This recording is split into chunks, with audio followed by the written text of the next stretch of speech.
lives.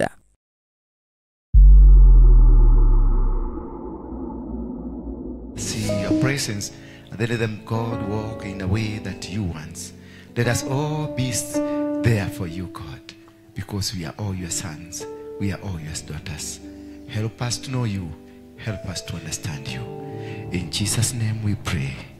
Somebody say amen. You may be seated. Tadie, nataka kufanya biashara kidogo hapa, nitafutie vikapu zile ziko pale.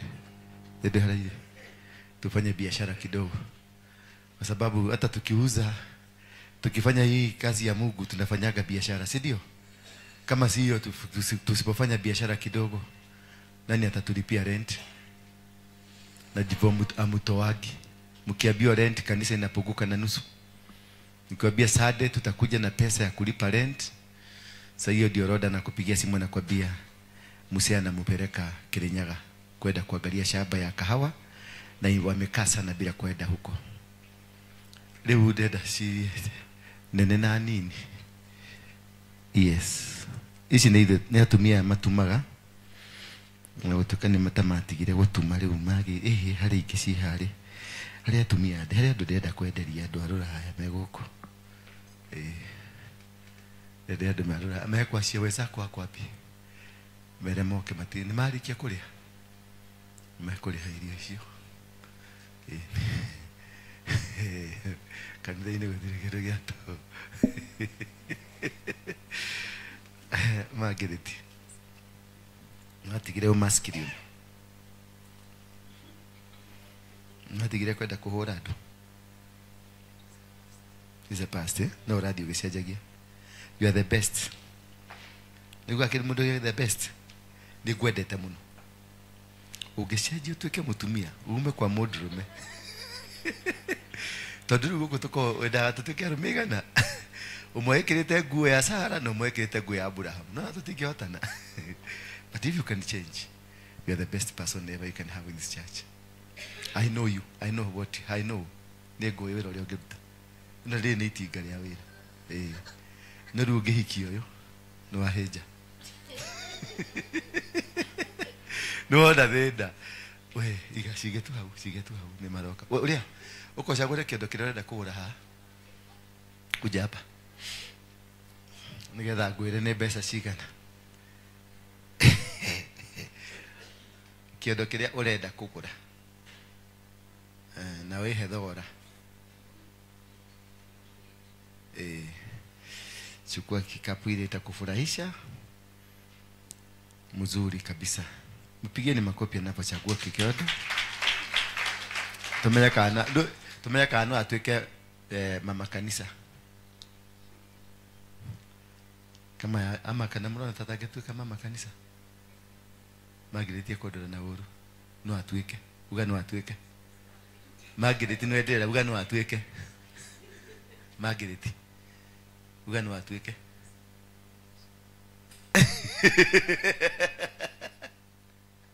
Margaret. Ndio Margaret nionetio ni mwathani. Gani? Which one is bigger? Both they are equal. Migani kubwa nataka ile kubwa. Sasa jiuzie. Utatoa pesa ngapi? Jiuzie.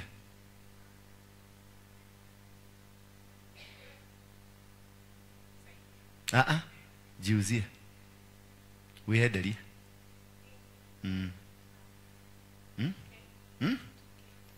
On a digesti. Don't try to guess here. We never guess here. On a digiti 2K. Digidari. Asha. Ogerere game. Ni maroka haya bagore gyaku secretary. Twakuhe discount tono no ikekaragete guko. 5 hapana. 6. Hega kuthondekete guko ya 6.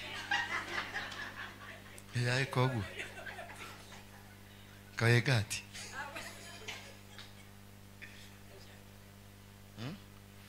Kiu togo kwenderia 7. Yeah. Kiu maga 75. nego kurihira ithano magana matano 7,000 ule 7,000 nikuongerera magana matano gitumi geu giatumirwo ni cũcũ uyu riu ri tutiendagia ukangutariria no ndo amurora mwiciragia ule murenda gwiciria tutiendagia kiondo twendagia value ya mutumia uyu nanyita mathaa marĩa ikarire harĩa gĩtuma value ya mutumia uyu. That is what we sell. Ti kiondo gĩtirĩ na value, mutumia nĩwe ena value tondũ harĩ ciugo aragia agĩtuma cia kĩrathimo. Ciugo icio nĩcio wakua nanyita harĩ ciugo aragia harĩ tũrĩmbo inagĩra mwathani agĩtuma tũrĩmbo tũu nĩtuo wakua. Utake imagine wagũra thogora ũrĩkũ kĩrathimo kĩu. So we don't go for the value of this, we go for the value of the quality inside. Riwe nĩwe gwĩamũrĩra wĩtwĩre atĩrĩrĩ kwenda karathimo kaigana atĩa, kaguthimwo na igoto, kaguthimwo na gaciko ga cai kana gĩciko gĩa kũrĩa kana gĩciko big spoon. Riwe nĩwe wĩtuagĩra tene kuongerera. Riu wĩthi wĩtwĩre matua nwanyita nĩũgũtwĩra matua nĩgũtua ũkai ona inyuĩ andũ arandani nĩũkũmũtwĩra mata ndũtumie we kana gwĩkĩra kana kaumbake.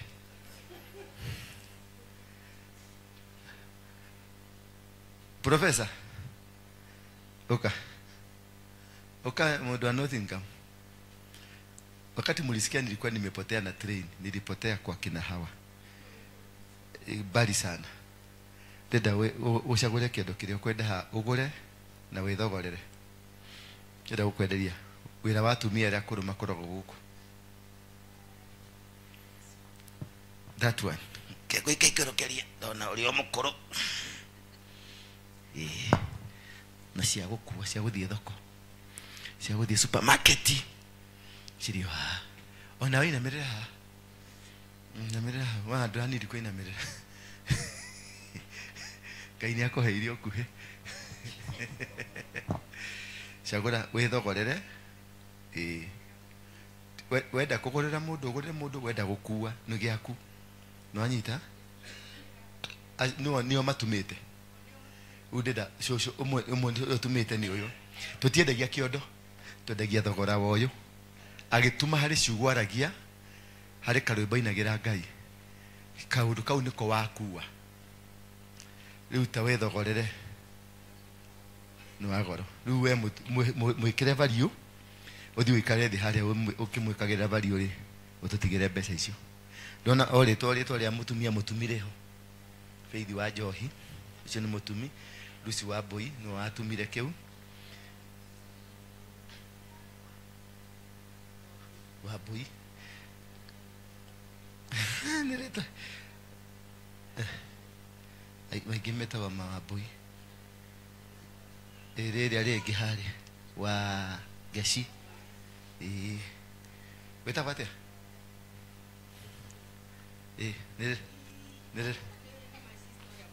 Nĩ mwendete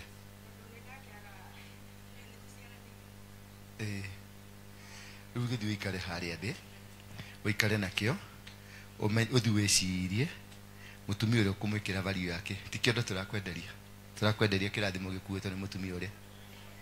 Thiĩ wĩikare thĩ nakĩo. Onawe professor rĩ thiĩ wĩikare thĩ nakĩo. Asante nĩ kĩrathimo ya kĩnene thogora na ũguo hiana mwathani agoce mũtikĩmahũrĩre rũhĩ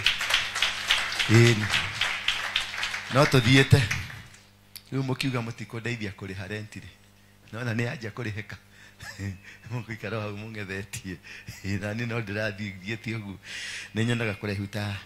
Now we had a very good discussion in the morning, discussion of the witches and the witchcraft. Na nĩtuonire we have so many witches here. Bwana asifiwe sana. Kama wewe unajua ni witch, inua mkono wako juu kidogo. Hallelujah. Wangapi wamebarikiwa na sermon ya asubuhi? How many of you discovered something ulikuwa uja discover? Kitu uliona na ukaona this thing I've never experienced things.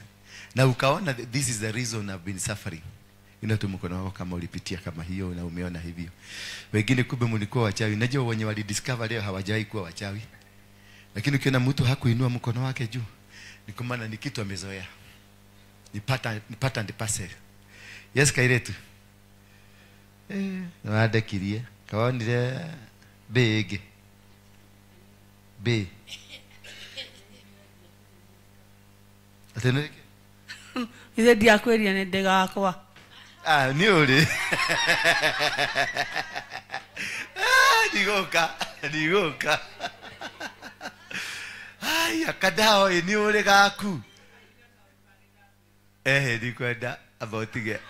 Here, acha.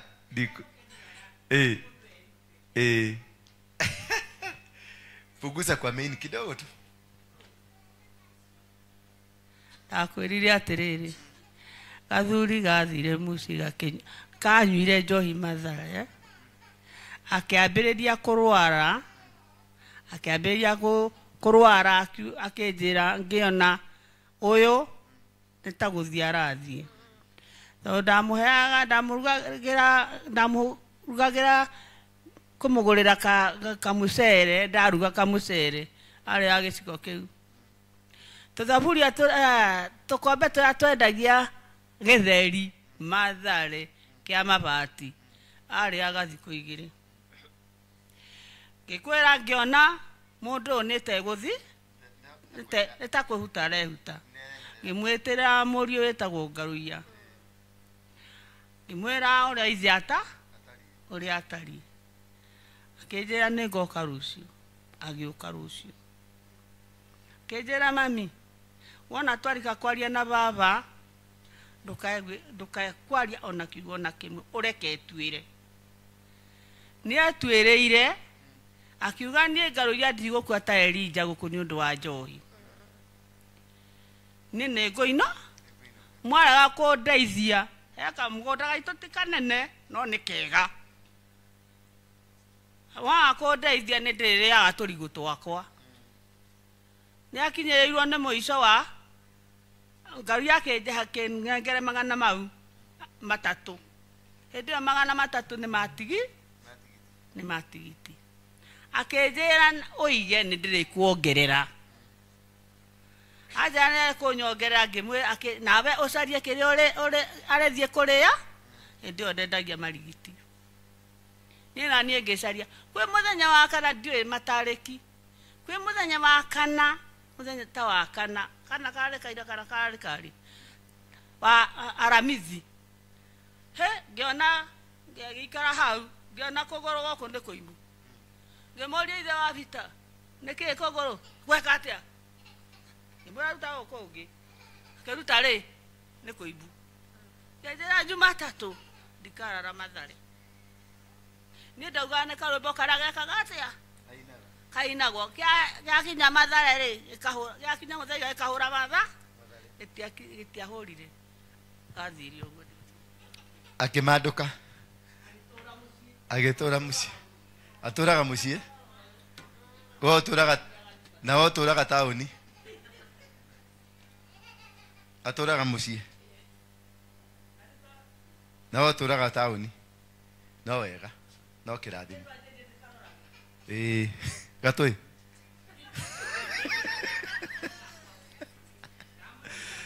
kamusakuru ndukamurekererie yongithii ukore coco yongithii ukore ni ageire mundu murekanire ate na we niki urekanire biu gako gwaku gutingigira mundu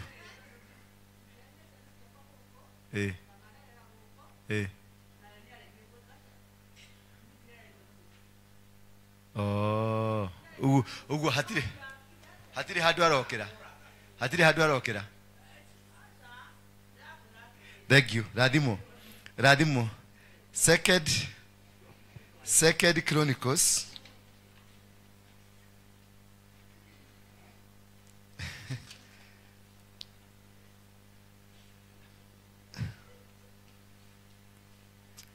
Second Chronicles chapter number 7 from verse number 11.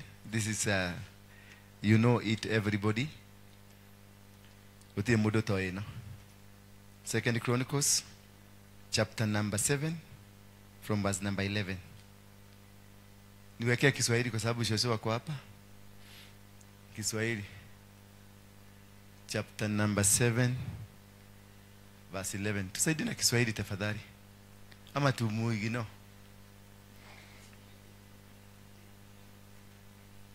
Tumuigino. Basi mfalme Solomoni alimaliza kujenga nyumba ya Mwenyezi Mungu na ikulu na alifaulu kuyatekeleza yale yote aliyokusudia kuifanyia nyumba ya Mwenyezi Mungu na ikulu yake. Alifanya nini? Basi mfalme Solomoni alimaliza kuijenga nyumba ya Mwenyezi Mungu. Leo tumezungumzia, wiki mzima hii tumekuwa tukizungumzia mambo ya uchawi na uganga na warogi na Illuminati na Freemason na hayo madhabahu yote ambayo yamekuwa kitufuata. The reason we are suffering here, it is because there are people who deliberately came siku hii last year, tarehe ya kwanza mpaka tarehe ya 14, wakakuja wakatufix, wakatufunga, wakatupeleka kwa waganga, na tumekaa kwenye kanyumba kanyugu kashufaine deini waganga. Now we've been suffering and facing the challenges. Confusion after confusion, challenges after challenges, abuses after abuses, unakuta madharau after madharau. All these things we have encountered. We have faced every single challenge in this ministry. I've cried in this ministry. In the nights, I go in my silent time, I go to cry. In my public time, I'm a hero to you. And I'm speaking boldly like a general. But when I go back home, I start crying. Because the people who betrayed me, the people who fought me, the people who brought me down, the people who wanted to just destroy me were my closest people. The people I trusted, the people I entrusted, the people I opened my heart to them. They're the same people that rose against me to destroy me, to bring me down. These were not them, but the vices, forces of darkness walitumika kwenda kuwaigililia, because they knew they were the weaker links that will open up the hole for me to open up, or for me to be destroyed. But the good thing is that I've always been good in good terms with God, despite my weaknesses. Because if you are ever, okay, call your mode weak in this world, don't go too far. Just come and pick me. I'm the weakest of you all. My salvation is now 15%. Bwana Yesu sana. Now I'm 15% salvation.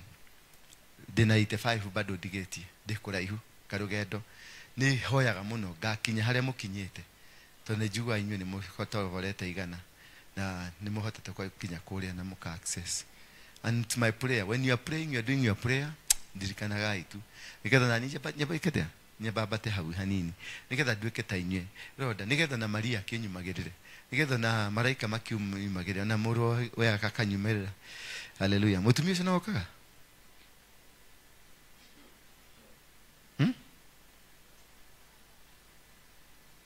Dokaga niki kato muhete iri. Niki twekire. Niki twekire. Neto dono arutire gitabaya gya kio gya guko. Toko nikio gyatumira nakare.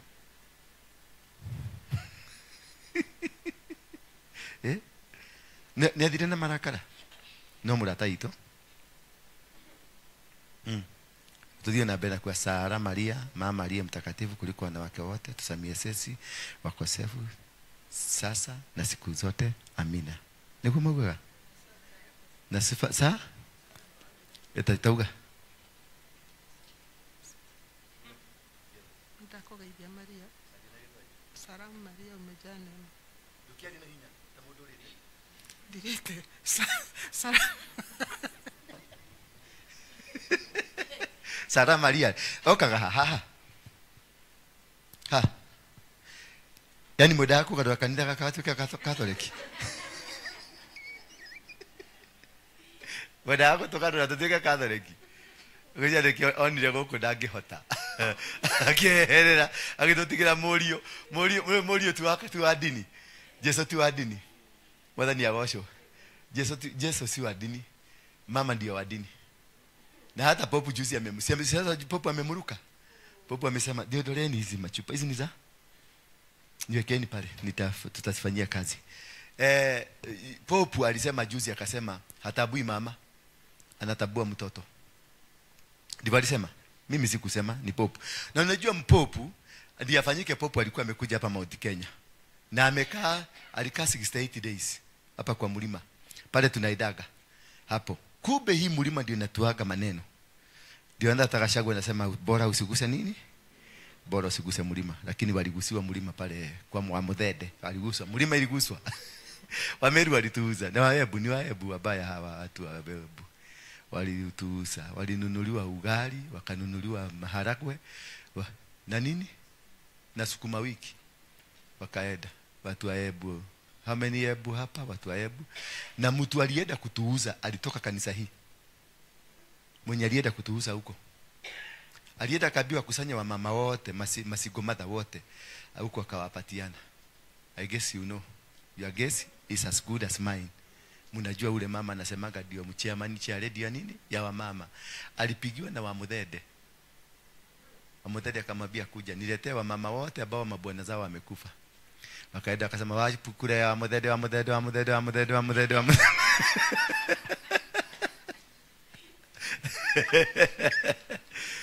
Huyu mama, mimi huyu mama simupendi hata kidogo sasa. Maana alituuza. Mimi nilimwambia siende kutuuza. Alienda kwa Muthede akapatiwa Wahairo pesa gani? Mothosi. Ulipatiwa pesa ngapi? Na hukuleta hata sadaka. Alituuza na labda aliuza 2,000 akatuuza. Anyway, basi mfalme Solomon alimaliza kuijenga nyumba ya Mwenyezi Mungu na ikulu, na alifaulu kuyatekeleza yale yote aliyokusudia kuifanyia nyumba ya Mwenyezi Mungu na ikulu yake. Tumekuwa tukizungumza mambo ya nani? Mambo ya madhabahu ya kishetani na ile madhabahu ambayo tumekuwa tukirushiwa. So Solomon ndio aweze kufaulu katika maisha ya kimungu. Alijenga madhabahu na hiyo madhabahu ndio alisimamisha mbele ya Mungu. Ndiye aliambia Mungu, kwa sababu ya hivi, maana baba yake Daudi alikuwa anataka kujenga nyumba. Mungu akamwambia hauwezi kunijengea madhabahu. Kwa nini? Mikono yako imejaa damu. Kwa hivyo akasema mtoto wako atanijengea. Naye mtoto wakati alisimama akajenga ile nyumba, madhabahu. Ndio hiyo madhabahu ikakuwa ya kupigania wana wa Israeli. Bwana Yesu asifiwe sana. Ndio tuweze kufaulu katika maneno ambayo tumezungumza leo. Lazima uinue madhabahu. Lazima upigane, maana wale wanakuambia wanakuja katika hali ya kimadhabahu. Waganga wanakuja na hali ya kimadhabahu. Wanakuja wakijua kuna watu wako na ndimi ambazo ni madhabahu, midomo ambayo ni madhabahu, miili ambayo ni madhabahu. Akifika tu hapa maneno yanaanza kubadilika.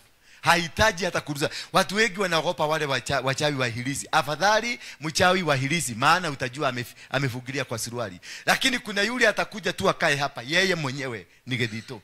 Yeye mwenyewe ni hilisi. Akikaa hapa mambo yanaanza kuchamuka. Unaona mahali amekaa watu wote wanalala. Mahali amekaa tu hivi, unaona kuna kitu kibaya kinatendeka. Unaona mishale yake inaanza kuachiliwa, ikiingia hivi na ingia huko, inaingia huko. Kuna tumutu naonaga ni kamutu tu, unafikiria ni kamutu. No, ni madhabahu. Kuna katoto kama hapa unaweza kukaangalia hivi, ukaangalie, ukadharau. Kumbe ni kama madhabahu, kako na power, kanaweza kumaliza hii nyumba yote. Dakika na nusu kanaweza kubadilika. Mtoto kama huyu unamuona huyu, ukifuatilia generation yake, unaweza kupata huyu mtoto ako na miaka 700. Halo. Kabla kuzaliwa kwa Yeremia, Biblia inasema kabla mama yake na baba yake washikane, Yeremia alikuwa anajulikana. Kabla gukawa na shosho washikane, Yeremia alikuwa anajulikana. Kabla na gukawa shosho wapatane, Yeremia alikuwa anajulikana. The Bible says hata kabla kuumbwa kwa dunia Yesu alikuwa. Bwana Yesu asifiwe sana. Ni kumaanisha we existed before we came to existence. Ndio Mungu akasema, I preserved you, I protected you, I set you apart to become a prophet unto the nation. There before you were born, I had already secured you. Before your mother came, mother and father came together, I had already protected you. I had already covered you. I had already made you a prophet unto the nation. So how old was Jeremiah? Bwana Yesu asifiwe sana. Kama alikuweko kabla ya guka, kama alikuweko kabla ya waguka, then how old was Jeremiah? That is why God had confidence when he gave him the authority. Akampatia mamlaka when he was still young. Because he knew it is the body that is young, but inside him is an old person. Bwana Yesu asifiwe sana. Ndio unaweza kukuta kasiana kama haka, ukikuta kakipika chakula mahali kako na kamkebe, kako na kitu kameweka matope, kameweka tunyoi hapo, kanapika pika. Unaona ni kama kamama. Si ni kama kamama, ni kamama. Unaona ni mtoto lakini si mtoto. Now this is what makes you become an altar. This is what makes you become what you are today. You are today because of the maturity in you. Bwana Yesu asifiwe sana. The older the wine, the stronger it becomes. So you become stronger because of what you are made of. You are old, uko miaka 700, alafu wale wanakuja kupigana na wewe ni watu wa miaka 200, ni watu wa miaka 50, ni watu wa miaka 30. They cannot be able to fight you. When people decided to fight me in this nation, they were unable, nobody was able to fight me. Why? Because I am an incarnation of my grandfather. And before my grandfather was there was his father. And before his father was there was his grandfather. And before the grandfather was there was somebody else. Now, when I went back to trace about my story, I discovered that there was somebody like me before my grandfather, the father of my grandfather, and the father of my grandfather. Kulikuwa na mtu kama mimi. Bwana Yesu asifiwe sana. And when my grandfather came, he did exactly. He's the one who created Mau Mau. Bwana Yesu asifiwe. Wakati walichukuliwa wakiwa wanaume wa Kikuyu ambao walipelekwa Bama kupigania Musugu. Walipofika kule Italy kupigana na Waitaliano, wakapiga Waroige. Sasa my grandfather akapiga, akaambiwa achilia risasi, ikagoga kama Italiano kakakufa. That is the time they discovered Muthogo ni akuaga. Niko mora ni aya ugo tomodo toto neto kuaga. That is the time waliona maiti ya Musugu, wakagoga kegine kakakufa, wakaona aya ugo no torakua, wakagoga kegine kakakufa, wakaona ugo no torakua. Sasa wakageukia kama Uingereza, wale walikuwa wamewapeleka huko, wakagoga kama Uingereza, hiyo kasema ile Friendly Fire, kama Uingereza kakakufa, wakajua yes we are going home. Walipomaliza ya huko Bama, wakaingia ndege wakaletwa hapa. Walipoletwa hapa, kitu ya kwanza walikaa kikao, Waroige na Kemadhi na Mathege na Itotia na Mwaliama na mtu anaitwa wa Gishogoma na mtu anaitwa Kemamo. All of them ni first cousins. They were 7 ambao walikaa chini. They were first cousins. Ndio waliabiana na wao wote walikuwa wameshaguliwa, wakapeleka nyumba yetu ni nyumba ya jaba. Wote ndio Musugu alikuwa amesema this and this and this and this, twende Bama, twende tukapigane. Waliporudi wakakaa chini kama familia, wakasema lazima tungoe hawa watu, lakini wakaulizana tutawezaje kuleta community hii pamoja ndio wakue kitu kimoja. Waroige akatengeneza kiapo from nowhere, akatengeneza kiapo, wataapa hivi, wakaandika. Na hiyo kiapo ndio ilipatiwa watu, na hiyo kiapo mpaka saa hii ndio imeshika hiji. Hiyo kiapo ndio ilifanya Mau Mau wakue na watu home guards wakue. Sasa huyu ni mtoto ya home guard, wewe ni mtoto ya home guard. Baba yako alikuwa Mau Mau? Baba yako? Hata ujiwe baba yako hakuwa Mau Mau. Ali gati. Nikioko na ugati mwigiugu. Bwana Yesu asifiwe sana. Hiyo kiapo ambayo ilipatiano ndio waliitumia kusuka kukamata nchi. Na kutoka hapo wakatengeneza jeshi inaitwa Mau Mau, na ikaingia kwa kichaka na ikaanza kupigana. Mimi miaka mingine baadaye, many years down the line, mtoto anaitwa Dora akazaliwa. Akaikuwa ndio wakati tulianza kule vita ya Wakalijini na Wakikuyu ikaanza, tukaenda huko kupigana. Nilikuwa kipi ya 17 years, kijana kidogo, lakini niliongoza wasee na watu wakubwa, tukaenda tukapigana na hao watu, wakatoroka na tukawashida. Tulipowashida, kwa sababu niligoga ubwao ile walikuwa nayo, nikaigoga kichwa ikakufa. Wale watu wakatoroka. Walipotoroka nikakuwa hero. Wakasema ati huyu ndiye amefanya nini? Ameshida vita. Kutoka hapo wazee wote wakaitwa. Ndio walinikalisha chini wakauliza, huyu mtoto ni wa nani? Ni wa fulani. fulani mgani, fulani. Fulani mgani, wa fulani. Wa nani, fulani. Wametoka sehemu gani, sehemu fulani. Okay, wakajua ni yule mzee. Wakasema kulikuwa kumetabiriwa kutakuja kijana mwenye atakuja kuokoa Wakikuyu, na ndio huyu. Wakaitisha ng'ombe ikakuja ikashijwa, wakaitisha mabuzi wakashija, wakaniinulia madhabahu. Sasa kutoka hapo nikaanza kuitwa Jabaito. Na nilikuwa kakijana kametosha nini? Jabaito. Nikaletwa kwa maumau yote, wakubwa wa maumau wa zamani.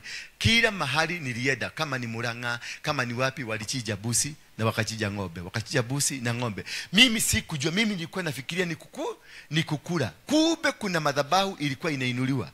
Na ndio nataka kukufundisha leo, there is power in any food that you eat. Bwana Yesu asifiwe sana. Maana walichija mbuzi, wakachija ng'ombe. Na walikuwa nachija ng'ombe inakaa red. Hii ya red. Umetaka hata kefiro, si kefiro, ni kefiro. Hiyo ng'ombe inakuwa nyekundu, hiyo dawa ilikuwa nachija, na busi the same color, one color. Kila mahali nilienda. Sasa nikakuja kudiscover wale ambao tulikusanywa tulikuwa watu 7. Bwana Yesu asifiwe sana. Tulikuwa mimi, kulikuwa na Kamunya, na Kamunya amekufa. Si niliwaambia atakufa. Asubuhi nimepigwa simu amekufa. Sahi ameenda. Tulikuwa Kamunya, tulikuwa Maina, tulikuwa Jeroge, tulikuwa na Wagasha, tulikuwa na Kamau, na tulikuwa na Wabogo. Sisi yote ni first cousin. Nataka kufundisha madhabahu inafanyaga kazi namna gani. We were 7 who founded Mogeke. Tulikuwa first cousins. Mimi ndio nilituga kiapo ile tulipatia watu wa Mogeke wote. Tuliwapatia kiapo ndio wakuwe laini moja. Ni mimi nilitengeneza. Na wakati nimeenda kutafuta kwenye makavadhi ya my grandfather, nimeipata hapo banana kwa nyanya mmoja mwenye alikuwa amekaa na nyanya shosho wa huyu Bishop Margaret. Ni shosho yao sasa. Huyo ni my first cousin. Sasa nikaenda nikatafuta, nikakuta vitu vilikuwa vimefichwa. Hizo vitabu za maumau yeye alikuwa ameficha. Kuenda kuangalia ile kiapo nilipatia Mogeke, word by word ni ile mse. Sasa hapo ndio nilianza kujua mimi si ule watu wanaonaga, mimi ni kamse hako. Ndio kwa maana mlijaribu kunipiga mkashidwa. Maana hako kamse by now kagekuwa na miaka 300 na nyinyi mko na miaka 50 na 20 na 30. Sasa mnacheza na mse kama mimi? Mnacheza na mse kama mimi? Utafanya nini? Utadu? Kamse kako na power ya kuitisha kusummon anything, na inafanyika. Nilikuwa napotea. Nikikaa hivi polisi wakikuja pale, unakaa tu hivi. Polisi wanakuja wananitafuta, hawawezi kuniona. Sasa mimi sikuwa najua how do I switch. Because I never switched myself. Lakini something could just switch me. Kumbe I was not me. Nikareka mse. Bwana Yesu asifiwe sana. Hebu angalia mwenzako muulize, unaona kama unawe ni wa miaka gapi? Kuna watu hapa tuko nao 700 years hapa. Kuna watu hapa ukiona behavior siadu amwe, behavior za watu wengine hapa ni watu miaka 1000. Behavior za watu wengine hapa anakusubua. Kuna watu wanakuwa subua. Unajua kuna watu wanakuwa masubua tu. Masubua digi. Unamwambia hivi, unamwambia hii ni TV. Oh, yeah, okay. Haya, umesema hii ni TV? Kweli hii ni TV. Haya. Inaakishia yako hapa. Unamwambia inaakishwa hapa. Okay. Ulisema hapa ndio tunaakishia. Yani viki wanakuaga wanarudilia. Ndio namwambia nakwambia tumia akili yako. Sasa kwa sababu nimediscover huyu haka nikamzee, tutasida tukisubuana bure. Bwana Yesu asifiwe sana. Nikamutu kamzee na tumutu kama huyo tunasubuaka sana. Tunakuwa na challenge mingi ya understanding. You have to sit down uanze kumwelezea. Alafu mtu kama mimi nakuwa impatient. Sina hiyo impatient ya kushida nikikuexplainia ati tungefanya hapa. Yuko kwingine kwambia siwe ni mtu mzima, si utumie akili yako. Tunaondoka tunaenda kuingine maana nimeelilia rais wewe unisubua, utanisubua bure na umetumwa kuja kusubua maisha yangu. Na kwa sababu maisha yangu iko bioni. Kwa sababu watu hurudi. Umeona nimerudi nikiwa yule mzee. Na kuna mwingine tena tutazaa tena miaka ingine tena arudi, huyo mzee ndio atarudi. Ukiangalia Yesu wanasemaga alikuwa Melkisedeki, ni Melkisedeki ama ni Melkisedeka? Melkisedeki. Melkisedeki. whatever, nyinyi ndio mnajua. Melkizedeki. Sasa wanasema ni Melkizedeki, alafu wengine wanasema ni Elijah, alafu wengine wanasema alikuwa nani? Joshua. Wengine wanasema ni Musa. Maana this is a reincarnation. Hallelujah. I'm driving at this point ya kwamba kuna mtu tuko nawe hapa alizaliwa akiwa mchawi, huwezi kumbadilisha hata ufanye nini. Kuna mtu anakwenda kasiana kama haka kanakula hiyo, lakini ni kamchawi. Maneno ile kanaweza kukurushia hapa, utagaragara. Hallelujah. Unakuta mtu anakuwa kama Magi hapa, unaona anatembeaga, hata ukiangalia Magi akitembea, anatembeaga, unaona anatembea. Unaona hii ni jeshi, hii ni military, ni combatant. Akivaa ile traki, akutolea sura ya kazi, utajikuja. Huyu akikutolea sura ya kazi utajikuja. Hallelujah. Because inside her there is a spirit of a man or a spirit of a woman who was a hero, who was a courageous woman, who was somebody who was a combatant, a fighter. Si yeye, kuna kitu, yeye ni kuhouse, amehouse. The spirit does not die. It is the body that dies. So the body can house anything, can house anybody. Kemadhi anaweza kuja na ingie ndani yako na ukaage ukiwa Kemadhi. Bwana Yesu asifiwe sana. Waroigi alikuja kaka ndani yangu, ndio liona nimesubua hichi. Si nimewasubua vizuri? Na bado sasa kwa 2026 nitawasubua. Prepare for that, nitawasubua. Sasa kama ni kuhama si uhame tu. Bwana asifiwe sana. So wakati Solomon alijenga nyumba, Solomon si yeye alijenga nyumba. Intention ya kujenga nyumba ilikuwa na Daudi. Na ukiangalia si Daudi alijenga nyumba. Intention ya kujenga nyumba ilikuwa na Jesse. Na ukiangalia si Jesse alijenga nyumba. The intention ya kujenga nyumba ilikuwa na Juda.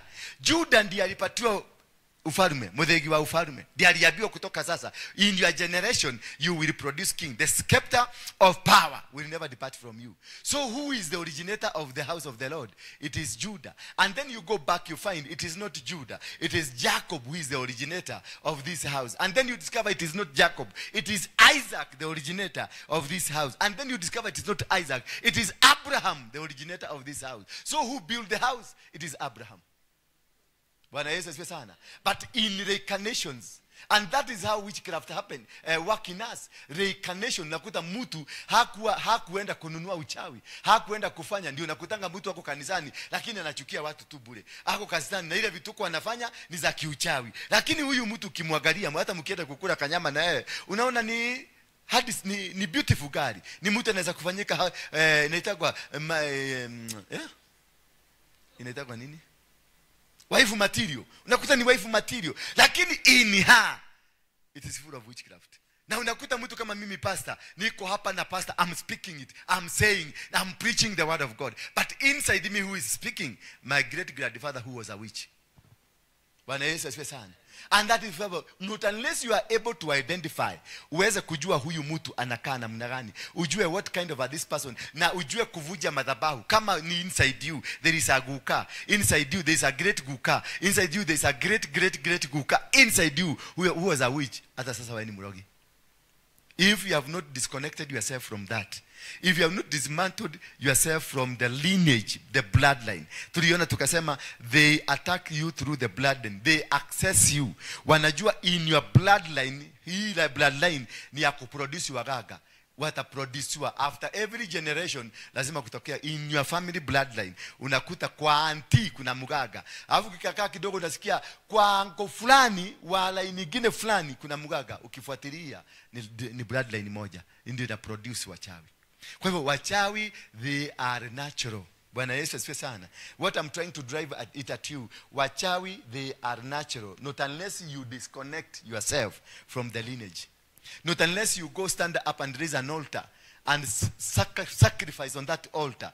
Ujiodoe, ujitenganishe na hiyo lineage. It will still haunt you. Ndio unakuta kwenu hakuna wagaga. Unakuta ango ni pastor, ango hiyo mwingine ni bishop, ango hiyo mwingine ni deacon, ango hiyo mwingine, lakini unakuta wamezaa kama mtoto kama mgaga.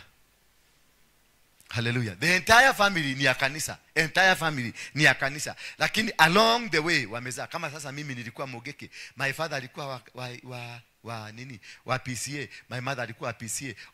Kwetu familia mzima ni wa makanisa, kwenda huko makanisa. All of them. I was the only one odd out. Na ndio walikuwa na ni distance, walikuwa nakaa distance na mimi. Mpaka mahali kwingine kama baba yangu angekuwa na uwezo angejiosha akuwe karaigini, akuwe kama msugu hivi ndio aseme I cannot produce a black person. Maana kuna mahali ilikuwa inawaka moto, kinawaka itora igima the whole village. Wanasema kule kwetu kuna orotwa hivi, walikuwa na orota na gumi kule ama kule. Maana kule ndio kumetoka kamutu kale kabaya ka dunia. Kule ndio kumetoka kamchawi. Nilikuwa naitwa ka devil worshipper. Kametoka kwa hiyo familia. Sasa kila mtu alikuwa anapita, hata hiyo njia ya kwetu watu walikuwa naiogopa sana. Maana ninaweza kuchomoka nikiwa ka devil worshipper, ninyonye mtu damu. Bwana Yesu asifiwe sana. So walikuwa wanaogopa sana.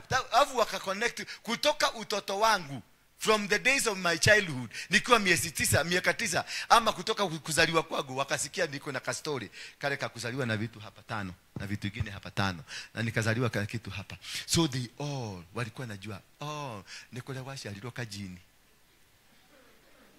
So they all lived knowing I am not ordinary. And that is how God will create you as somebody who is not ordinary. For you to conquer this world, you must not be not ordinary. Jesus was born there before the world was created, and that is why he was able to conquer the world. He conquered the world because he was born before it. So he had the powers to control it. You cannot be able to lead people if you are not stronger than them. You cannot be above people if you are not stronger, or whatever, that you are not much powerful than them. You must be powerful. That is say unakuanga leaders wanaapia, wanazaliwa naturally. Unakuta watu wanamfuata tu, wanafuata yeye tu kwa sababu ya nini? Ako na qualities, ako na ingredients ambazo zinafuatwa na watu. Bwana Yesu asifiwe sana. So wachawi wakikuja in your life, how do you do? How do you deal with them? This is my question now. How do we deal with them? Because we have understood they are natural. They are not artificial. Wachana na hawa Kikuyu wanaenda kununua kwa Wakaba. Wale ambao wamezaliwa, kwa sababu wale kule kunaenda kununuliwa, si ati yeye alinunua, yeye alizaliwa. Anakuambia ukishika hii mti na hii mti na hii mti uchanganye, mtu atapata miba. Na inakuwa hivyo. Na hiyo miti wewe mwenyewe ulikuwa naipita kwenu, na hiyo miti wewe mwenyewe ulikuwa na katakata, ndio mnaotaga, ndio mnafanya. Na yeye anakuambia hii ukishika na hii ushika, uende urushe kwa jiko, hiyo moshi unuse, utapata miba. Na hiyo miti ndio mutation nigo muotaga, nigo muatoraga kwanyu, nigo muotaga. But because the words have not been conferred to that tree, they will not activate. But because the man himself ndio ako na power, ndio ako na hiyo authority. So akikwambia mute huu, anakwambia mute weta kwa mweba iguru, no weta kwa mudhakwa, no weta kwa weta kwa mugera. Hii miti yatu ukichanganyisha ufanye hivi na hivi, utaitumia, itatafanyika kwa dawa hii. Na mimi nilikuwa najua hivyo. Hiyo maneno hiyo sasa ya miti, mimi ndio nilikuwa naenda na chuna mti, na abia mtu ukitumia hii uweke kwa mdomo, usafisha hivi mdomo, kama maneno ilikuwa inakuuma utapona. Na I had never been told. Bwana Yesu asifiwe sana. So that person is very hard to defeat. Very hard to fight against that person, because this person is naturally an altar. Hallelujah. Naturally an altar. So he is walking, is a walking altar, is a moving altar. This person, you cannot fight them, you cannot control them, you cannot manipulate them. They will manipulate you instead. Watakukamata. Ndio unaona kuna kimwanaume kinaweza kuingia hapa, kimugeni tu, kimugeni kimekuja. Unaona wanawake wote wana kilashi, wanataka go kilashi. Kila mtu unaona amekilashi na yeye. Anamuya, please give me a number, give me a number. Because is akona amebeba a sexual altar ya kukamata kila mtu. Bwana Yesu asifiwe sana. Sasa how do you defeat such people? How do we win against these people? Is you do exactly what Solomon did. Solomon alijenga madhabahu. For you to win against a madhabahu person, you need to build a madhabahu. Ukijenga madhabahu sasa zinapigana zenyewe.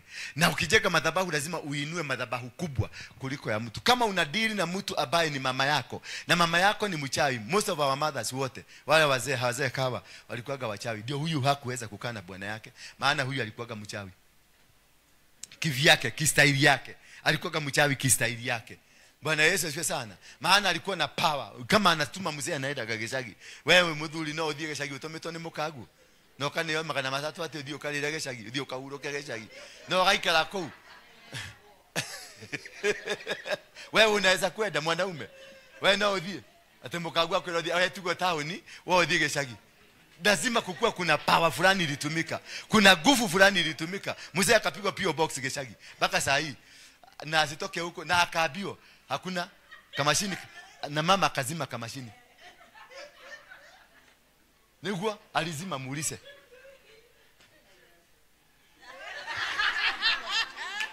Ndaraga goti.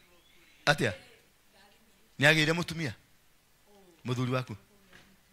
Sio huyo. Alizimwa, aliambia ujaribu. Na siku hakumwambia na mdomo, alimwambia wanawake wanaendaka kwa kamsee. Akifika tu kwa kamsee anasikia uoga anatoroka. Because ya madhabahu ile niko huko. Msee ameabiwa, go and cool down there. Go and relax. Wait for me, I will come when I'm old. Bwana Yesu asifiwe sana. And this is what you are facing. Hii ndio challenge ile sisi tuna face. Wewe una face madhabahu ambayo iko kwenu, madhabahu ambayo ilikuoa, madhabahu ambayo ulioa, madhabahu ambayo iko katika life yako. Mnaweka nia biashara na mtu mwenye yako ni yeye mwenyewe ni madhabahu. Wewe unakuja hapa kwa Kristo kuomba, unakuja kuwekelea masadaka zako hapo, ati unapigana na witchcraft. Na yule mtu mumeweka biashara na yeye, ni yeye mwenyewe. Si witchcraft inakuja, yeye ndio witchcraft. Avu unaanza kwa baba, ninakemea madhabahu, raba kakaka. Unakemea mtu ambaye ni yeye. Ni power, yeye mwenyewe ndio power. You will die. Ogodi woheje ginya nduma kawani waro adire mukigo adi divitali uradi modole kedo ogadi ginya ko dole kedo okerego hau kuira inere ni hari githito no tondu gitironekana tondu uri urona githito kiu ni mundu less powerful okira githito kienyewe urathi kwa mundu mugoro na githito urathi kwa maina ya magoto na mundu uri urathi ukororera ena hinya gukira maina ya magoto ru maina ya magoto kirionaga no githito akwiraga hapo kwa hiyo kazi yenu hapo meweka kazi kuna githito. Kumbe githito ni huyu mlienda na yeye. Huyu mwenye alikwambia uende kwa maina wa magoto. Yeye ndio githito. Bwana Yesu asifiwe sana. So utaishi maisha yako ya kuzunguka. Utaishi maisha ya kuzunguka. Kumbe ile kitu mnatembea nayo ni githito. Ama wewe mwenyewe ni githito na ujuagi. Alafu unakuja kutoa madhabahu sacrifice yako hapa na wewe mwenyewe ni githito. Na haujaelewa hivyo ujidisconnect. Sasa utakuwa unapigana na wewe mwenyewe. Unatoa sadaka ya kukupiga. Ukitoka hapa ukienda nyumbani unaenda unagojeka. Ukitoka hapa ukienda unatoa madhabahu ati unataka kazi yako inawiri. 2 weeks time unasikia Kajo walikuja area hiyo. Duka zote zimebomolewa. Nani amefanya zimbomole? Ni wewe. Maana you are a self gethito. So go and examine yourself. What a person are you? What kind of a human being are you? Before you raise an altar, before you raise a sacrifice, you get to know yourself. Wewe ni nani? Because you might be fighting yourself. Utajiua. Maana unakuja kuinua madhabahu, unakuja kwa Waruige mwenyewe ni madhabahu. Sasa unamwambia apigane na madhabahu, kumbe ni wewe. Sasa tunakemea, tunavunja madhabahu yote iporomoke in the mighty name of Jesus. Tunasambaratisha na ni wewe. Na wewe ndio umejilete hapa polisi. Umekamatwa. Na sasa kwa sababu mimi ni stronger. Of course, I'm stronger. Sasa wewe na wewe tumadhabahu twenu ni kutoka hapa Kiabu, hapa Githongori. Sasa tumadhabahu twako ni tudogo sana. Nikianza kupigana na madhabahu, kumbe ni wewe napiga. Sasa badala upone, badala upate nafuu, unapata shida zaidi. Because you presented yourself to the altar. You are an altar, but you presented yourself to the altar. Ukirudi nyumbani wanakuuliza, uko toaleteko. Ndio naonanga sasa mzee nganga pale ndio anaulisaka, "Ni wewe ni nani?" "Sisi ni Jeje." "Mko wangapi?" "Tuko 1,000,000." "Mliingia ndani?" "Tuko na 100,000." "Biana wende kula dawa." Wanakulishwa dawa. Lakini ni madhabahu. Bwana Yesu asifiwe sana. Until you are able to know wewe ni nani. You start by yourself. Don't start by your family. Don't start by your cousins. Don't start by the people you are seeing kule ati wale familia hiyo huko kwa guka ndio kuna wagaga ndio kuna warogi. Answer na wewe. Naigwa Margaret ndio etuelie. Umenye kwaja wewe gethito kile kenene. Wewe mwenyewe ni gethito. Sasa ukiweza kujua wewe ni gethito, sasa wewe ndio utajipresent. Maana wakati Daudi alitaka kujenga nyumba, aliambiwa na Mungu namna gani? Hauwezi kunijengea nyumba kwa sababu wewe ni gethito, umemwaga damu. Sasa mtoto wake ambaye si Githito akaambiwa kuja, ndio akuje aanzie na kuvuja madhabahu ya nani? Ya baba yake. Alivujia wapi? Katika kitabu cha 2 Kings, ile inasema kuhusu alienda Gibeoni. Ni kitabu gani hiyo? And Solomon alienda Mount Gibeoni akachinja ng'ombe 1000. Ni 2 Kings ama ni 1 Kings? It should be 2 Kings somewhere. Wacha niwasomee. Nitafutia haraka haraka. Sijui Kings inakuwa nakanga after Matthew ama gena kule. Ni after Samuel. Kitabu gani? 2 Kings? Ata mujui. Ni mudiga mwathi yaka ndeire kumugioka guku. Ka mwari ya Mugeke. Mimi najua nanga nyinyi kama mlikuwa watu wa Mugeke. Simu niangalia hata kwa simu zenu. 1 Kings? Yeah? 1 Kings chapter number 3. Verse 4. Ani tupatie 1 Kings chapter number 3 verse 4. Uone. Ndio Solomon aweze kufaulu. Kujinasua kutoka kwa mikono ya baba yake. Kuna kitu alifanya. Ndio aweze kufaulu kutoka kwa madhabahu ya baba yake. He did something. He went to Mount Gibeon. Akachinja ng'ombe 1000. Bwana Yesu asifiwe sana. The Bible says at alichinja. King Solomon ruled over all Israel. 1 King chapter 3 verse 4. Chapter 3 verse 4, please. Sasa king akafanya nini? Akachukua ng'ombe 1000. The king went to Gibeon to offer a sacrifice there. That was the place where the most important altar was. That place, the most important, underline that. That is where the most important altar was.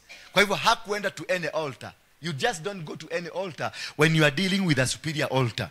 Bwana Yesu asifiwe sana. Wakati you are dealing with an altar ya wewe kujinasua kutoka kwa mikono ya baba yako, na kutoka kwa mikono ya guka, na kutoka kwa mikono ya guka wa guka, na kutoka kwa mikono generational mikonos, lazima wewe mwenyewe uende na utafute madhabahu iliyo juu ambayo itapambana na your generational, the bloodline. As the king went to Gibeon to offer sacrifices there.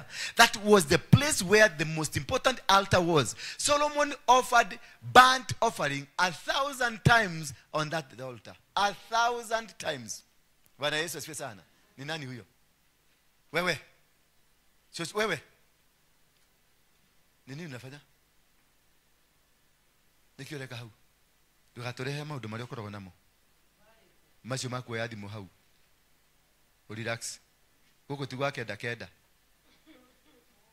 Guko tutiragia maundu maria makenda, mahoya makenda. Huyu mama kianza kukuombea hapa.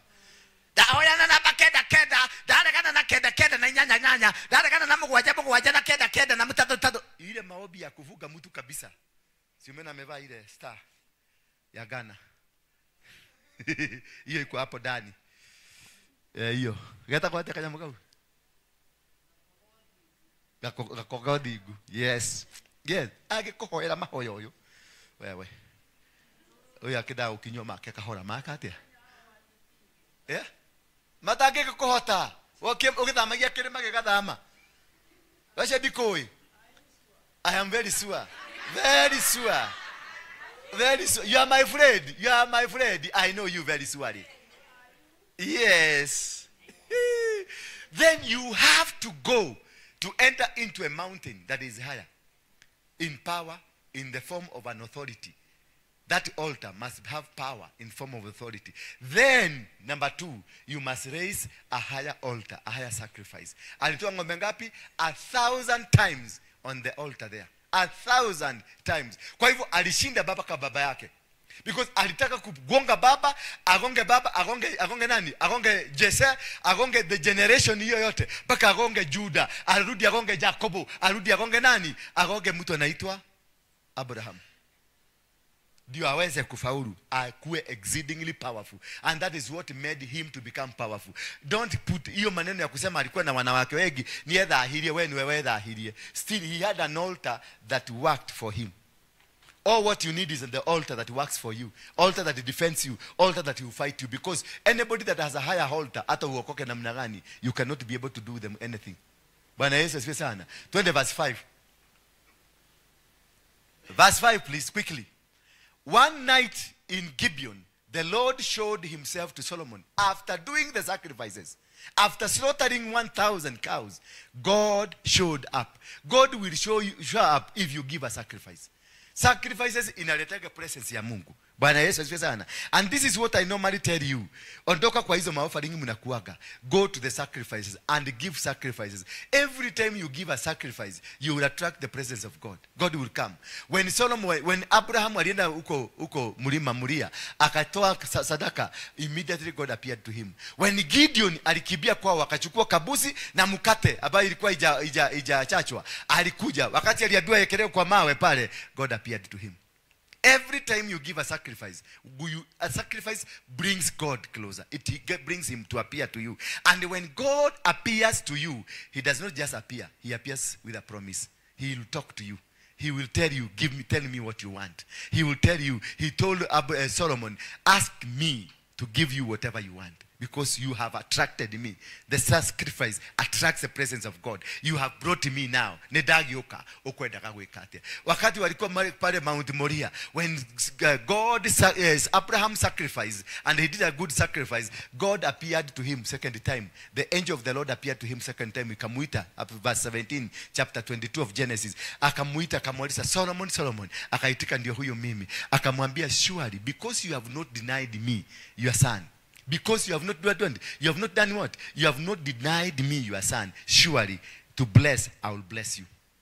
Bwana Yesu asifiwe sana. To bless, I will bless you. Nitakufanya uongezeke. Kama nini? Kama mchanga wa baharini. Nitakufanya uongezeke. Kama nini? Kama nyota za mbinguni. Utakuwa mwingi. Because the moment you attract the presence of God, he will come with a promise. When Gideon alichinja mbuzi, Mungu naye alimtokelezea. Akamwambia, surely you shall win this battle as a man.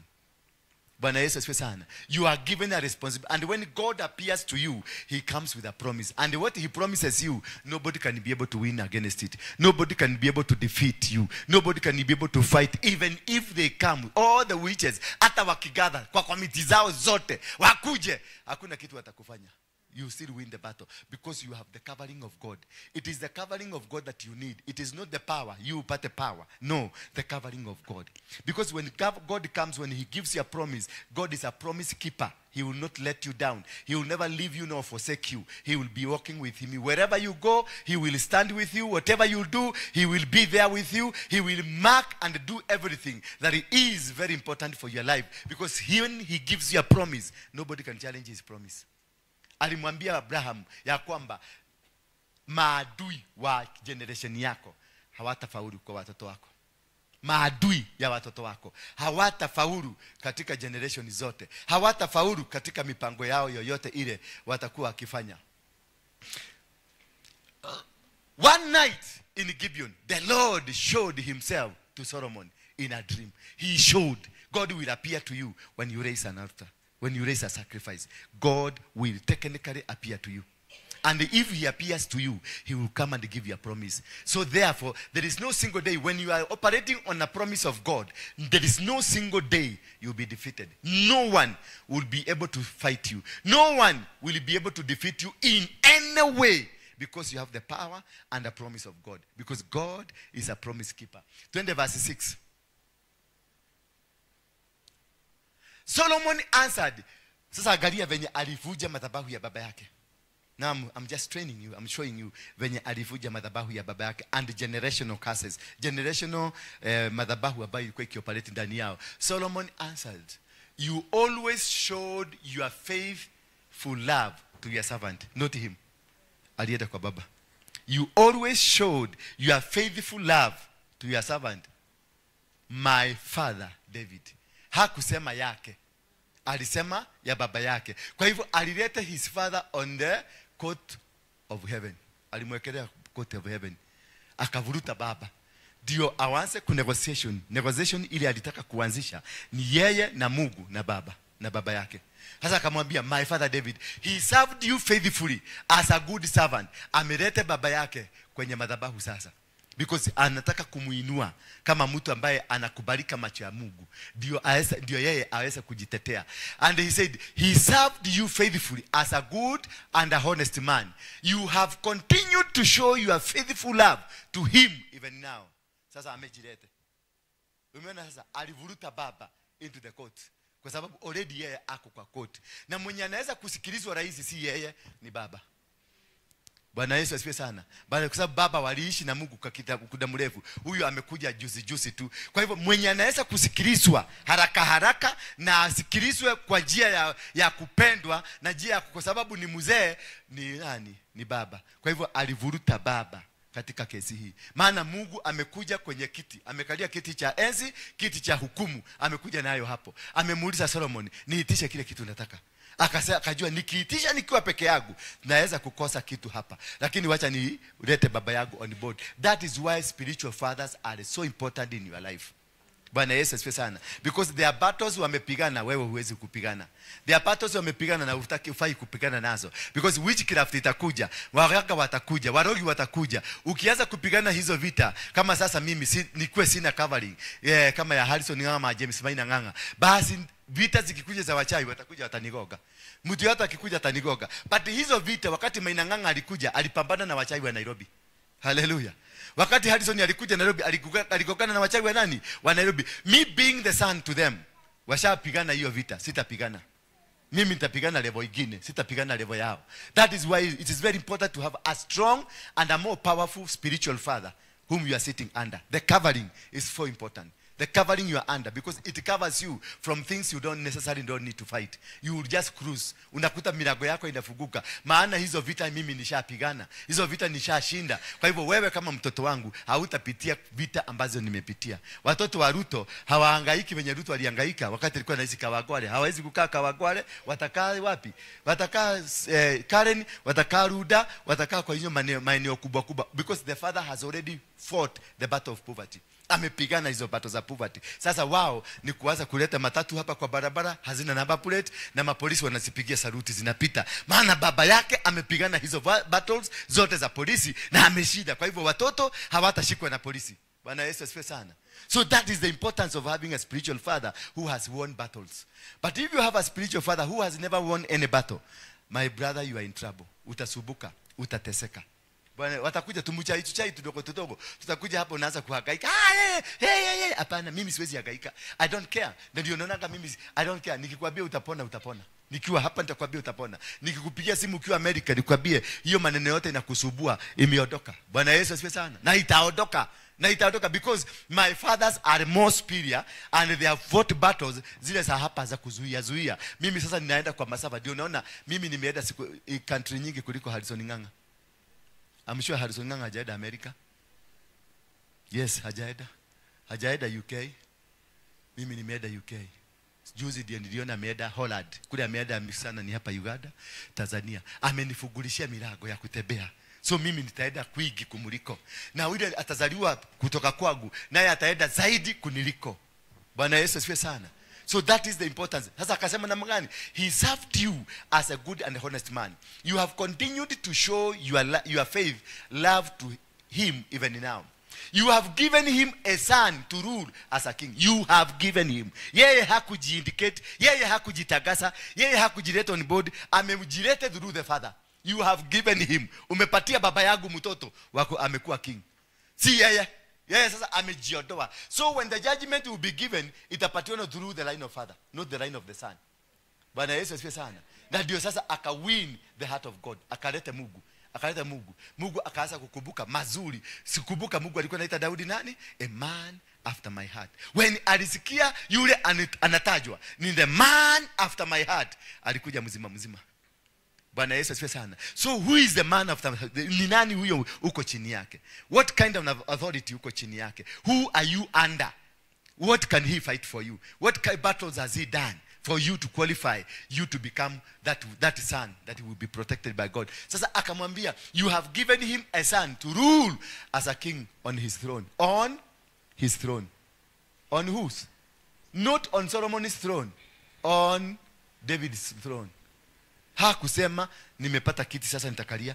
Umeleta mtoto wake amekalia kiti ya huyo baba. Huyo alikuwa anasema. Sasa alijiondoa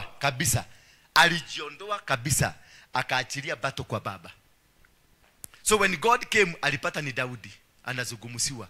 Anakakumbuka Daudi is a man after my heart. aliachilia kila kitu. Aliachilia. Kumbuka huyu Mungu ndiye alikuwa amesema wewe huwezi kunijengea nyumba.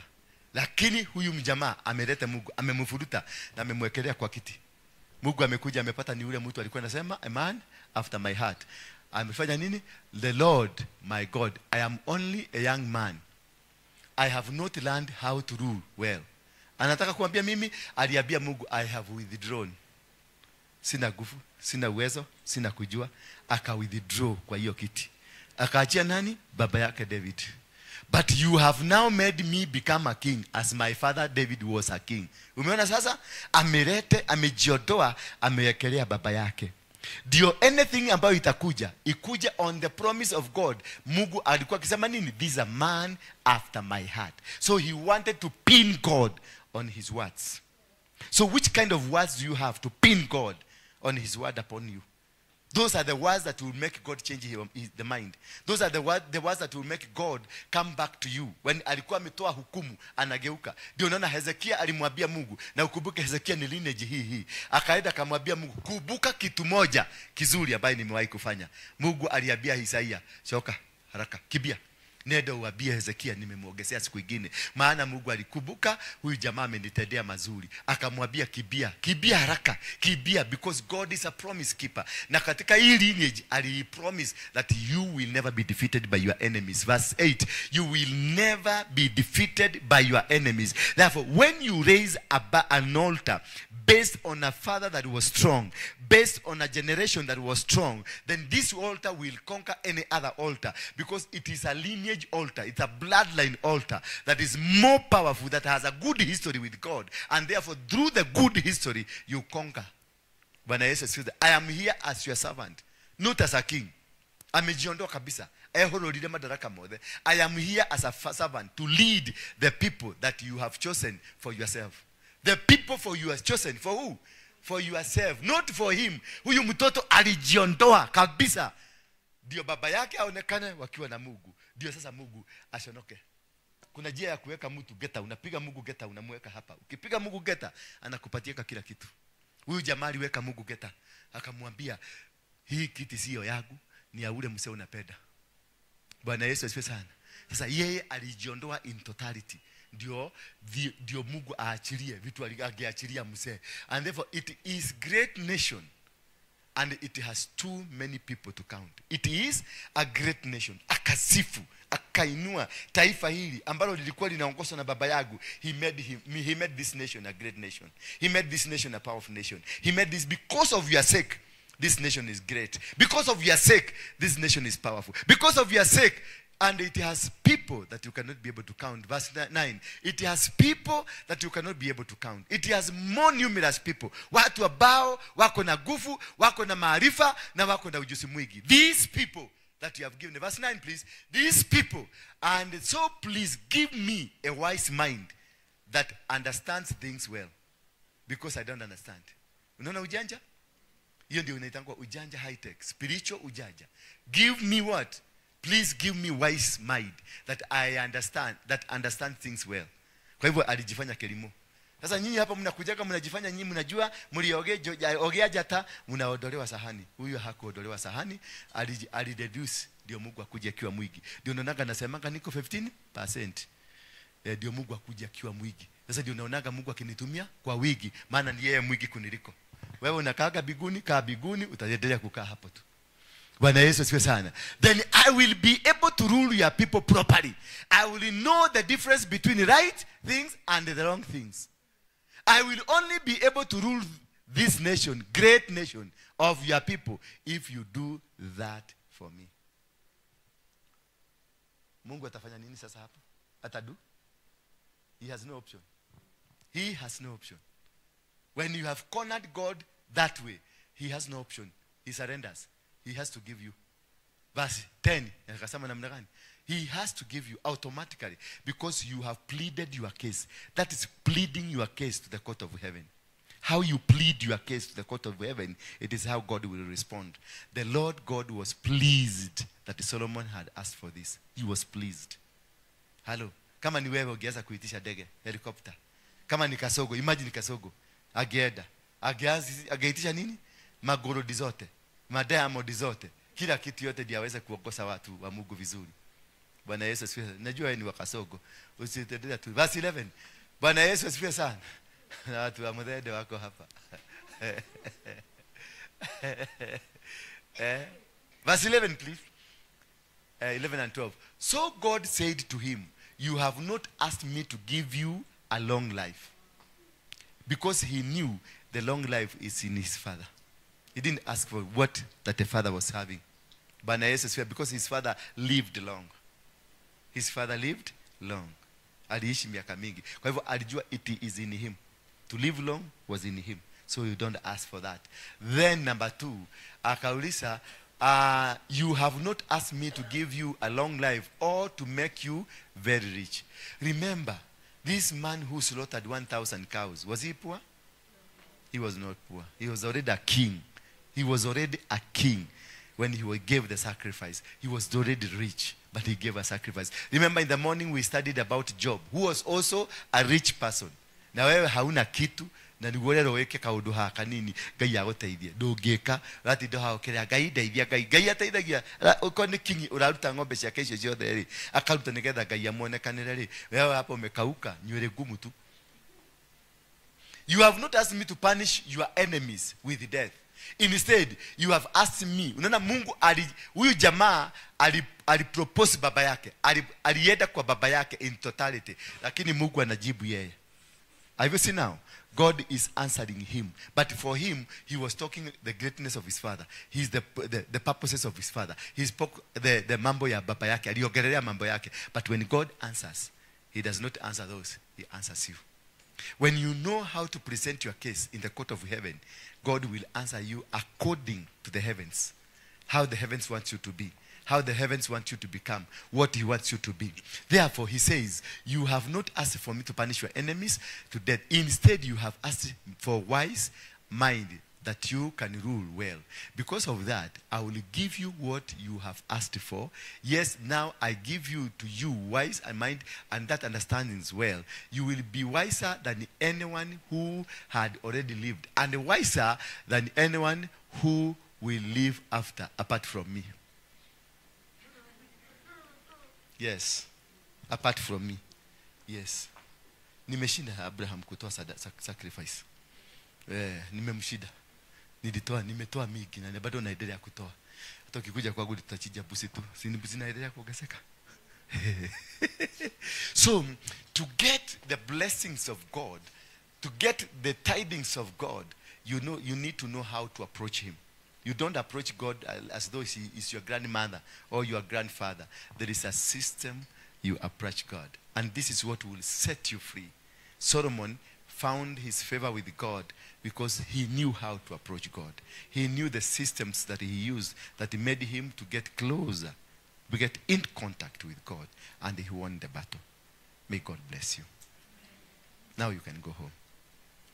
Are you blessed? Mudwa, nothing amtatsalimia. Would you want to say hi to us? Just come, please. Kataka idagi adarura aya. Matata godiko goli lejera ko. Uradimo. Are you blessed? Mumelani kitu. So on Sunday is the day we are going to do the Solomonic thing, to give a sacrifice that would bring God to talk to you. Hello. Ndikoke hako rajitigera. Onyonagira TV ni. Kanitha muriega. Gwenda kuga atiriri. Haha thiini wanyu ri. No waragia githungu na akaria gikuyu. No ngeria githungu fluent English na gikuyu. Okay. Gwenda mundu gitondu. Ndenda mundu ingigondu na gikuyu ri. Ni gutaura na githungu. Urio kuigua ni egutaura na githungu uka. One of you. Aleda interpreter. In short, interpreter. Yeah. Tiate digeria githungu. ndirenda aya ni muigua giko inyuothe okay ngwendaga atiriri Kenya bede introduce ritwa njitagwo Rose na ninjendete Jesu ndi muhonoku no njuge ni 3% agikorwo our apostle oigaga ni 10% ri riu nie ndikiriki 2%. Kogo I'm still on the ladder. Number 2, inyweru mwe haha ri gikoyo kiugaga atiriri cucu atwiraga ati anga nyeki yanja something ndingirika ngaki kana kindu kiria ki hakuhi nawe ri utwikaga used to it ukaga kuona ringi value yakio muno. True or not true?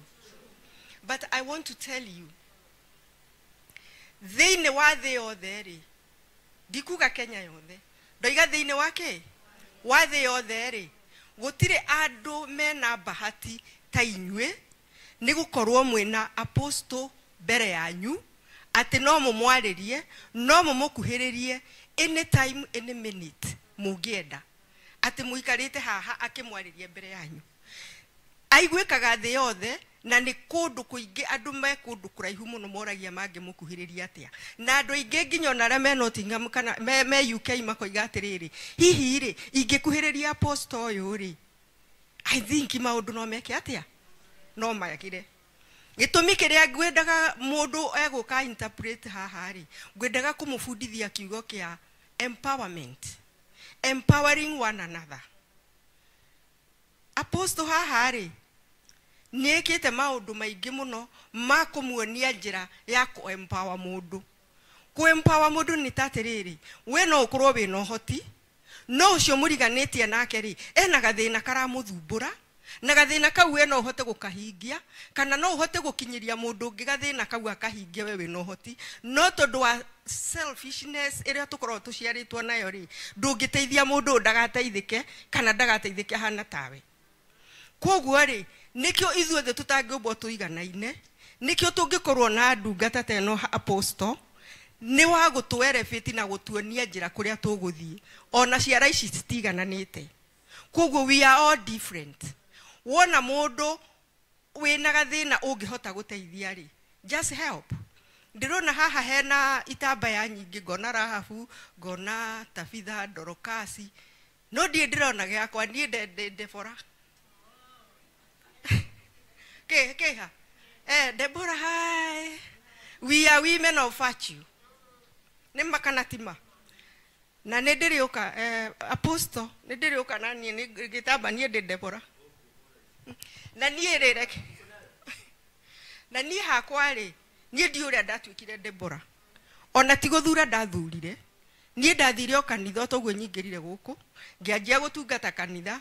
Ngiona ngika maundu kanitha-ini gugithio uguo ngikora kwina Deborah's ministry ngiona ni ndaingira Deborah ngiona ni ndanjiriria kuhunjiria atumia ngiona ni ndatuiga atumia kuuga ona itari guo matiraigua makicanjamuka uguo niguo ndaingirire Deborah's nie no kiundu kia ngorire o uguo itekumenya niguo tukwaragia na mutumia ungi haria anjira iyo ni spirit iria uguria igutwaraga mundu kuria wikite atia werekeire. Nie ndi mukenu muno ni gukorwo haha ndatuire kwenda kuona apostle ndika ni miaka mithiru mingi hindi yo amuhea testimony ari munene wa na kuria kungi kwa andu kwa mungiki niguo ndatuire kwiririria kuona u ndoragia atiriri muthuri uyu Ngai ndukindeithie nyone o mundu umwe tu wa kundwara kuri we nigetha hote gugika kaundu gaka to nderwo ndeka andu aria mari ni makundunya. You see, so not knowing ngamukinyira ihinda riria Ngai arenda nigetha anginyithie ikinya riria ringi Ngai arenda ndwike. Ni mu understand? Koguo kindu kiria ukoragwo ugiciria gwika ri ndukae go take for granted maundu maria uigua me ngoro-ini yaku ri endelea tu kumahoera he muiretu etirwa hunjie haha ima haria apostle iga ni ekwenda moke merute kuhunjia. Muiretu ucio igire atiriri ni athomire fasi oiga atiriri, ungihoya Ngai witheretie na uiminite ni Ngai uraria nake, Ngai ni egugucokeria. Ndatuire kwenda kuhaica ndege ndi mwana wa miaka 7. Ndona ndege iguru ngamirora iguru, ngoiga aria me ndege-ini iguthie rugame handu, marugame moime manywe cai na maria mandathi mukawa wiko iguru macoke mathi kuria marathi. Koguo ngutinda ndiroreire ndege iyo nyone kana iri rugama handu iguru igathie kabue. Ngera Ngai nani ukandeithia ngahaica ndege iyo ngarugama mukawa-ini iguru nywe cai na mandathi. I was 7 years old. But ihinda riria riakwa riakinyire ria guthi Ruraya, it happened in 1 week. Apostle, I'm giving testimony. It only took me 1 week. Dimenya goria Ngai atumire mutumia agiuka gwakwa akinjuria ni ukwenda guthi Ruraya, ngimwira ndurite ndirireirie, akinjuria niki, ngimwira na mbeca ndire, akinjira mbeca ona wina cio, wina indo njega cia nyumba. 1 week ngihaica ndege ngithi Ruraya. Itoi ndathie ku. Now that 1 week ngicoka maru-ini ngira Ngai wadumira mundu ni guthi Ruraya, ni guthi arathi kunyendia Ruraya kana niki. Ndirio kiroto-ini Ngai akihe kiroto ngionio njira uria nguthie kuria nguhaica ndege na uria nguthi kwamukirwo na uria Ngai anyonirie ni tondu ndamuhoire nditheretie na ndinyihitie akindongoria o atia na uria anyonirie ngwamukirwo Ruraya noguo ndekire atia ndamukirirwo. Nie ngithi Ruraya guku ndakinyite form 3 mbeca ikiaga cia cukuru, no ni ndaiguaga thiini wakwa hari kaundu gatigaru, kaundu kangi ngwenda kumwe na maundu ma mothe ndiramwira ti ngano. Ndiramuhe testimony from me, you learn from me, uria Ngai endaga muno muno tuikare. Kenagirira mundu uri ungi, nukenda mundu uri ungi atuike tawe uguo ngikorwo nuikarite wega. Ndarikia form 3 ri December ri uhoro ni wathira, ndigucoka form 4 ndiguthie gutire school fees. Gwikinya hindi ya graduation Nairobi University. Nairobi University, when they are graduating, mekagira nguo icio makorora taoni, makorora na aciari. Riu ri fortunately ri this bus stop ri jetereire matatu ri muiretu mwakirugama, muiretu yanu ena gauni, ena aciari ake mamuthiururukiirie. Nie jetereire matatu ndahugukire oguo. Ngira Ngai ni thengiu ni kurathima mwana uyu ni a graduate, ni wamuhete aciari mena mbeca. Ndahoya mwana uyu graduation ni warikia umuhe wira mwega no mutongorie. Ngirikia uguo maithori magite ngihura maithori ngiingira matatu ite kumenya atiriri Ngai ni aigua. Nie ndahoera mundu no horo ni weka atia ndathi Ruraya ri githeko ndikire form 3 ndiagitiga ni ugugiciria no ugithi na mbere na mathomo.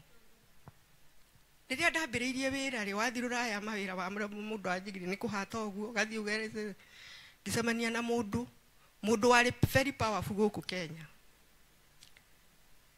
Akijira atiriri wira uraruta wa kiari ungika no wike another level utuike senior kiara. Riria andwarire ringi ni ruru college iyo ngirwo ni mwaka no ni tondu wa kwenda ni